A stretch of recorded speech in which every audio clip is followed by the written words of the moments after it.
Ibrahim, bonjour. Bonjour. Merci d'être là chez notre partenaire Poujoula pour cette interview. Tu es donc né le 27 novembre 1995 à Créteil. Est-ce que tu peux nous raconter tes débuts dans le foot? Tu as dû commencer tout petit, j'imagine. Ouais, j'ai commencé tout petit, j'avais 5 ans quand j'ai commencé le football.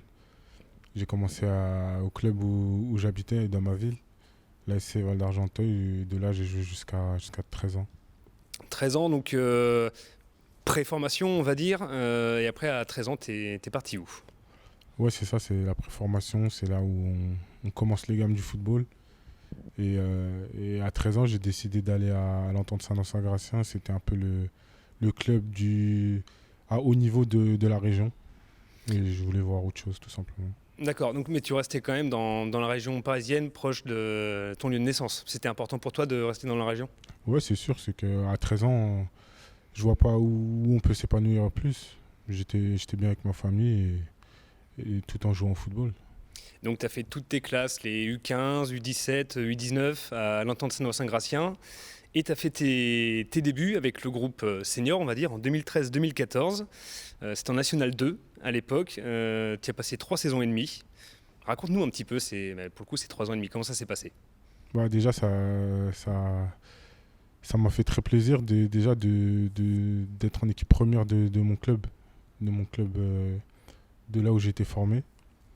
Et après, c'est vrai que le niveau de la région parisienne, ça m'a fait plaisir de le découvrir avec ce club.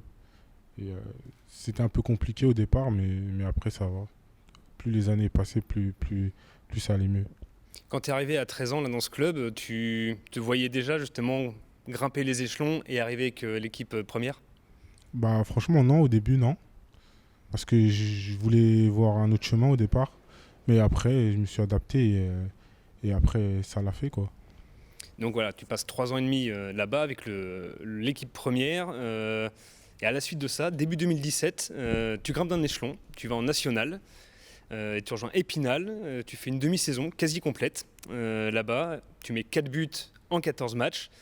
Comment tu t'es senti là en découvrant pour le coup le troisième échelon national?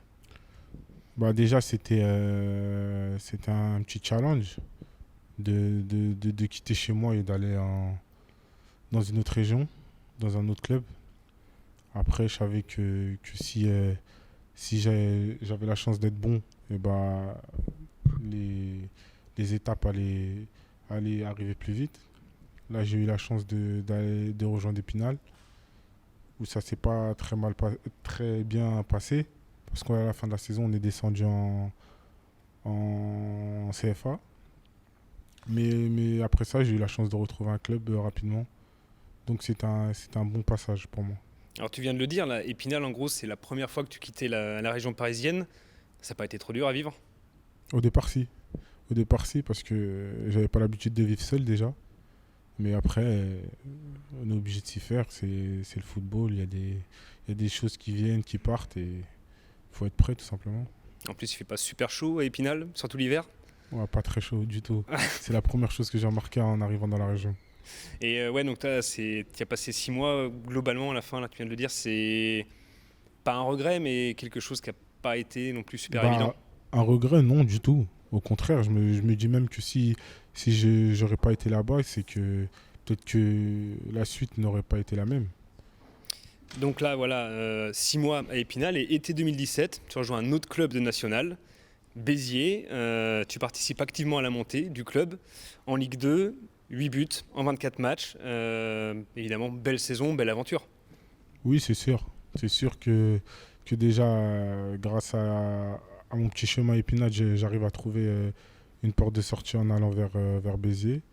Après, c'est vrai qu'à Béziers, c'est l'année parfaite, quoi. On réussit à monter en Ligue 2 en fin de saison, surtout à la dernière journée. Ça m'a fait très plaisir et je suis très content de ça. Et ouais, là pour le coup, d'un point de vue géographique, encore une fois, Béziers, ça change complètement. Pas trop dépaysé. Bah si, j'étais pas prêt aussi. Je suis passé des deux extrêmes, je dirais. Le froid de l'autre côté et le grand soleil de l'autre. Et donc cette montée là avec Béziers, forcément un grand souvenir, quoi. C'était une belle aventure tous ensemble. Ouais, c'est sûr, c'est que on savait qu'on pouvait le faire, mais je sais pas si on était conscient. Et après, sur la fin de saison, on arrive à enchaîner et on était inarrêtable. Et donc l'été dernier, tu montes en Ligue 2 avec Béziers, mais finalement tu signes ton premier contrat pro avec le FC Lorient. Ce premier contrat pro, c'est un aboutissement, quelque chose dont tu rêvais? Ouais, c'est sûr. C'est que tout footballeur rêve de devenir professionnel, je pense. En tout cas, moi, de mon côté, c'était le but. Et grâce à cette magnifique saison à Béziers, j'ai eu la chance d'y parvenir. Donc tu es recruté par Lorient, mais qui te prête dans la foulée, de nouveau à Béziers. Ça t'a fait plaisir quand même de pouvoir continuer l'aventure avec Béziers en Ligue 2? Bah, c'était la petite condition que j'avais mis en allant à Lorient. Parce que je savais qu'un Lorient, c'était un club un peu plus structuré, un peu plus huppé. Mais je voulais continuer l'aventure avec Béziers. Et la découverte de la Ligue 2, comment ça s'est passé? Pas trop dur, parce que finalement c'est allé vite, hein. En peu de temps, là, t'as grimpé de 2 échelons. Ça allait vite, mais ça va. Je me sentais prêt et j'avais tout fait pour arriver prêt. Voilà. Ok, donc mais là sur la première moitié de saison avec Béziers en Ligue 2, 3 buts en 13 matchs donc de Ligue 2. Et l'hiver qui suit, donc l'hiver dernier, Lorient décide de te rapatrier. Malheureusement, là, ça aura été moins concluant. Tu n'as fait que 4 apparitions sous le maillot des Merlus. Comment tu as vécu ça? Bah, c'était compliqué un peu parce que j'ai pas beaucoup joué, voire pas du tout. Mais sinon, j'ai beaucoup appris dans ce club. Il y avait de bons coachs, de bons coéquipiers, qui avaient des carrières, qui avaient l'habitude, on va dire. Mais moi, j'étais là, j'avais pas lâché, je continuais à m'entraîner tout simplement et j'attendais mon tour. Avec le recul, t'as pas trop de regrets de dire j'aurais pu faire la saison entière avec Béziers en Ligue 2? Vous savez, avec le football, il n'y a pas le temps d'avoir de regrets. Même si j'aurais voulu que ça se passe mieux, ça s'est pas fait, mais je m'arrête pas à ça. Et donc du coup, on en arrive à cet été. Tu nous rejoins ici au Chamois Niortais. Comment sont passés les contacts avec le club? Bah, les contacts, déjà, je les avais déjà à la fin de la saison avec Béziers. Mais après, ça s'est pas fait, parce que j'ai préféré aller à Lorient. Et après, quand j'ai vu que à la fin de la saison dernière, j'avais pas fait une bonne saison, j'avais pas joué, ils étaient revenus à la charge. Je me disais que l'intérêt, il était réel. Et qu'en venant ici, je pouvais que m'épanouir. Et c'est ce qui se passe pour l'instant. Et du coup, à ton arrivée, l'adaptation, comment ça s'est passé? Ah, ça s'est très bien passé. J'ai rencontré mes coéquipiers, ils ont tous été sympas. Et je leur en remercie. Et alors justement, tes coéquipiers, là, quand on parle avec pas mal d'entre eux ces temps-ci, il y en a beaucoup qui disent que le stage de préparation de cet été a été super important, que c'était vraiment des bons moments. Tu l'as ressenti toi aussi? Oui, exactement. C'était un bon moment. On a passé une bonne semaine tous ensemble. Ça a fait évoluer la cohésion du groupe et ceux qu'on ne connaissait pas, on a appris à les connaître. Et donc du coup, là, sur le championnat, ce début de saison, c'est très bon pour toi. Tu as fait donc 5 apparitions en Ligue 2, 3 buts. Comment tu juges tes débuts sous le maillot des Chamois? Bah, je trouve que c'est des bons débuts. Après, il ne faut pas s'arrêter à ça. La saison elle va être très longue et je sais que je peux avoir des périodes de trous. Mais je suis content de ce qui m'arrive pour l'instant. Tu as confiance en toi, tu sais que voilà, même si tu rencontres à un moment une période un peu plus compliquée, tu vas rebondir, tu n'es pas du genre à te laisser abattre. Du tout, du tout. J'espère que cette période sera de plus courte durée possible. En tout cas, je vais tout faire pour.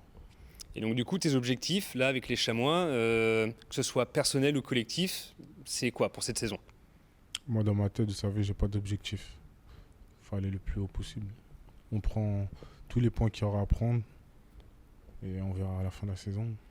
Plus match après match, tu vois ça, Voilà, c'est ça, que sur exactement. la durée en règle générale, quoi. Voilà, c'est ça. Ok, petite question, si c'est pas forcément facile, mais si je dois te demander, selon toi, tes principaux points forts et tes principaux points faibles, tu me dirais quoi? Point fort, je dirais la puissance, la vitesse, la grosse frappe de balle des deux pieds. Et les points faibles, je dirais la répétition des efforts. D'accord. Oui, tu parlais de la frappe de balle, c'est vrai qu'on a vu notamment sur coup franc, tu prends souvent ta chance. C'est quelque chose que tu travailles depuis longtemps, là, cette puissance? Je la travaillais pas, mais au fur des années, j'ai vu que j'avais quelque chose et j'essaye de le perfectionner au maximum au quotidien. Ok, on va arriver à la fin de cette interview. Ibrahim, est-ce que tu as un mot à rajouter, un message à faire passer, des remerciements? Non, pas spécialement. Rien de particulier? Allez, chamois niortais. Très bonne conclusion. Du coup, merci beaucoup pour le temps que tu nous as accordé et puis on te souhaite une très bonne saison. Merci beaucoup.